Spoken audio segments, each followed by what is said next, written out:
Hello everyone, আসসালামু আলাইকুম। আজকে একটি নতুন ব্লগ নিয়ে আসলাম আপনাদের সামনে। বাসায় দেখেন আমি কিভাবে পপকর্ন তৈরি করি, সেই ভিডিওটি আপনাদের সঙ্গে শেয়ার করলাম।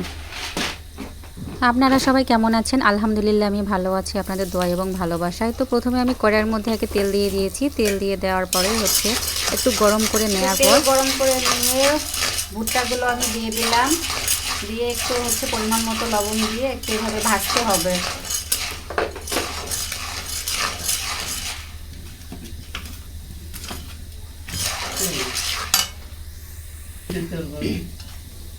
একটু ভাজা এইভাবে হয়ে গেলে যখন এই যেরকম একটা দুইটা ফুটতে ধরবে তখনই আপনারা ঢাকনাটি দিয়ে দেবেন। এই তো এখন শুরু হয়ে যাবে ম্যাজিক, দেখতে থাকুন।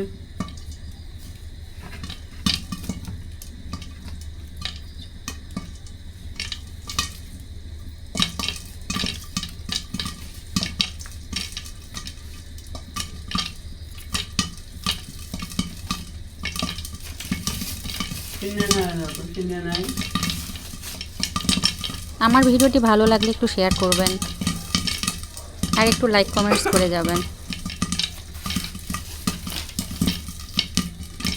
দেখেন কি সুন্দরভাবে ফুটতেই আছে। বাসায় তৈরি পপকর্ন বাচ্চাদের নাস্তার মেনুতে রাখতে পারেন। বাচ্চাদের অনেক পছন্দের খাবার এই পপকর্ন।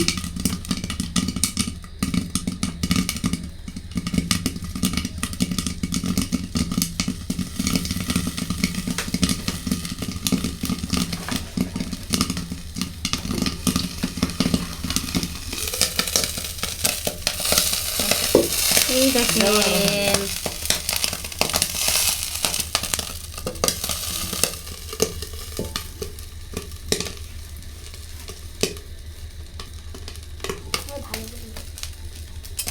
হয়ে গেল আমার পপকর্ন ভাজা।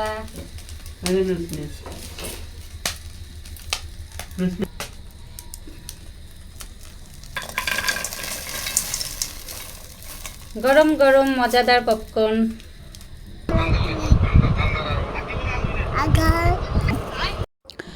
আজকের ভিডিওটি আমার এ পর্যন্তই। ধন্যবাদ সবাইকে। শুভরাত্রি। আসসালামু আলাইকুম।